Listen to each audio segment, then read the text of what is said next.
The first cry of revolution became the movement of Filipinos to fight back on the tyrannical rule of Spanish regime. It is also called as the first cry, the Revolution of Independence. In this scenario, the Filipinos tore their cedulas or tax receipt to proclaim the start of fight for independence the main goal. The news of the existence of Katipunan spread throughout Manila and so Andres Bonifacio, the supreme leader of the Katipunan, organized a meeting outside the city, particularly in Balintawak, to talk about their next movement for the revolution against Spaniards. According to him, the start of revolution will begin at the end of the month of August.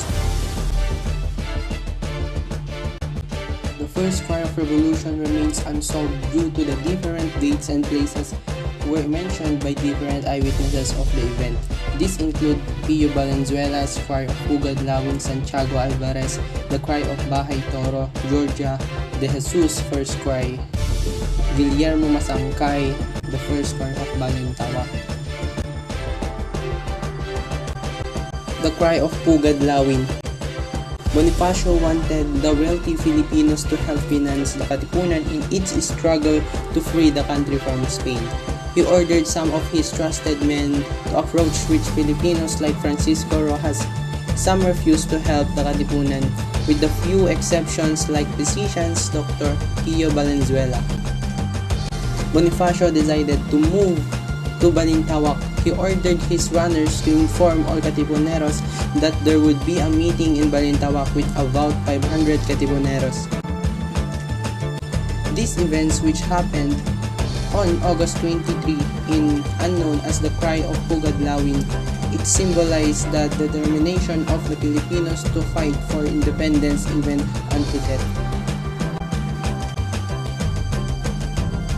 Pio Valenzuela, one of the surviving witnesses of the Cry of Pugad Lawin, and it is confirmed by the list drawn up by Guillermo Masangkay, the only doctor participating in the cry. Not known for having impeccable memory, this is demonstrated with his recollection of meetings with Rizal at Dapitan. Months before the launch of revolution, his confusing statements proved out to the cry itself. In his first version, he said that the cry was in Balintawak on Wednesday of August 26, 1986. Later, he wrote his memories of revolution and claimed that the cry took place at Pugad Lawin on August 23, 1896. The cry of Bahay Toro. Santiago Alvarez. Another version of cry which launched on the Philippine Revolution is written by Santiago Alvarez. Alvarez was not an eyewitness of the historic event, although he was in Cavite at that time. This is his version of the first cry.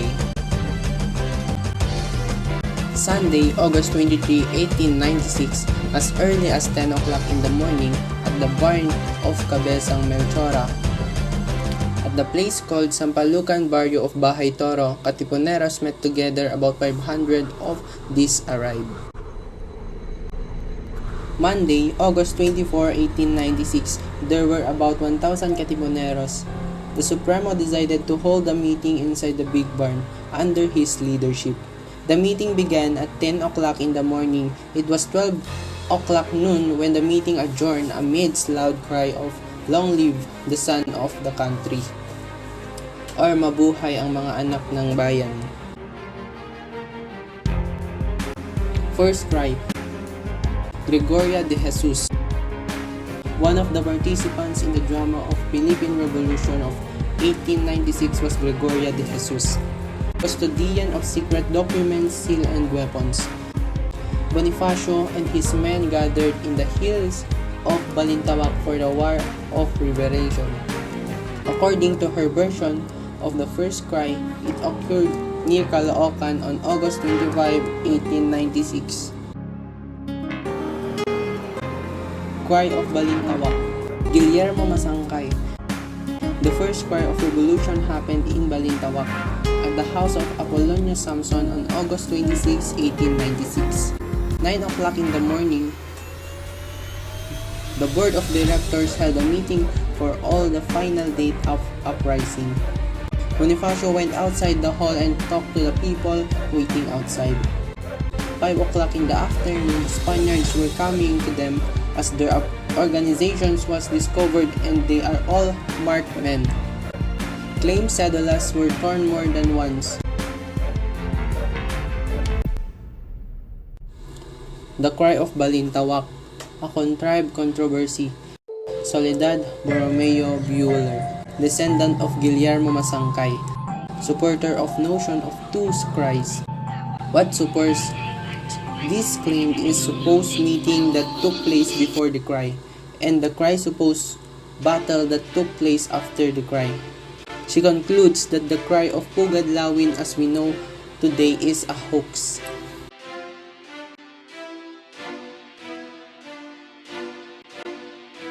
Stand. The first cry of revolution. Cry for freedom and independence. The need to fight in order to prove themselves worthy to be called a truly free people.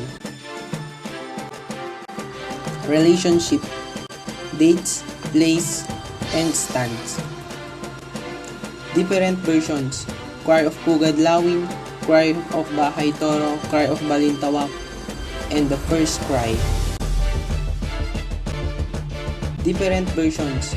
Cry of Pugad Lawin, Cry of Bahay Toro, Cry of Balintawak, and the first cry.